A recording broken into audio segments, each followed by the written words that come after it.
Du coup, ça me fait à peu près 40 000 euros. Et donc, je révise mon offre à moins 40 000 euros par rapport à l'offre acceptée que j'ai déjà obtenue, qui fait qu'on tombe à un prix à moins 60K par rapport à ce qui était affiché à la base. Mais attention, on n'avait pas tous les éléments, même l'agent IMO n'a pas visité tous les appartements. Enfin, ça d'ailleurs, je comprends pas. Donc, je fais mes calculs et j'envoie cette fameuse offre à moins 40K. Je l'ai envoyée lundi, j'ai eu le retour aujourd'hui, on est vendredi, et là, j'ai appris que le propriétaire s'était méga énervé. L'agent IMO me dit qu'il veut me faire une contre-proposition à plus 30K par rapport à l'offre que j'ai faite, ce que je refuse totalement. Le propriétaire vendeur est apparemment revenu sur ses propos, comme quoi finalement l'appartement n'était pas si indécent que ça. Au final, c'est un problème de mécanisme de chasse d'eau, que lui il évalue les travaux à 15 000 euros et que dans tous les cas, au pire, il va faire les travaux lui-même. Il fait les travaux lui-même et comme ça, il est sûr de vendre au prix qu'il le souhaite. Donc moi, suite à cette contre-proposition, clairement, je ne peux pas rehausser mon offre. Aujourd'hui, je suis toujours dans l'impossibilité de visiter les 2 appartements restants de l'immeuble.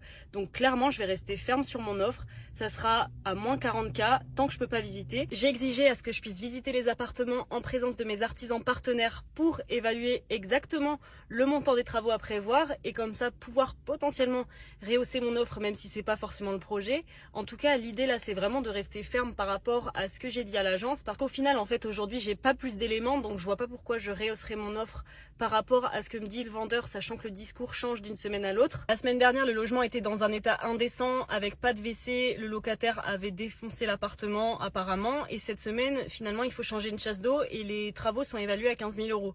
Bref, avec ça, je peux rien faire. Donc clairement, je reste ferme sur mon offre. Je sais pas ce que vous en pensez. N'hésitez pas à me donner votre avis en com, ça m'intéresse. Le fait de me faire une contre-offre sans preuve à l'appui, je vois pas l'intérêt. Je pense que personne dans l'histoire n'a visité les appartements, que ce soit le vendeur, l'agent IMO ou moi-même. Donc on se base sur du n'importe quoi et j'aime pas ça. Donc voilà un peu comment ça avance par rapport à l'offre d'achat qui a été acceptée. Le fait que je l'ai révisé à moins 40K par rapport au prix déjà négocié.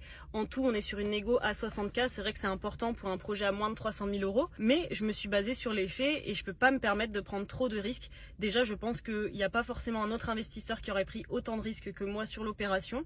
Donc voilà, c'est comme ça. Aujourd'hui, je reste ferme et j'attends de voir ce que ça donne. Je pense que j'ai déjà pris beaucoup de risques que personne d'autre ne pourrait prendre par rapport à cette vente. Bref, voilà un peu où j'en suis. C'est un peu le micmac par rapport à ce projet.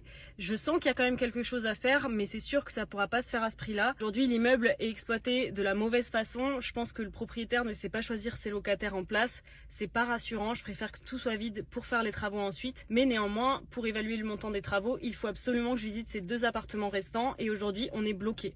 Je pourrais aussi vous donner des détails un peu plus intéressants en commentaire. N'hésitez pas à me donner votre avis en com.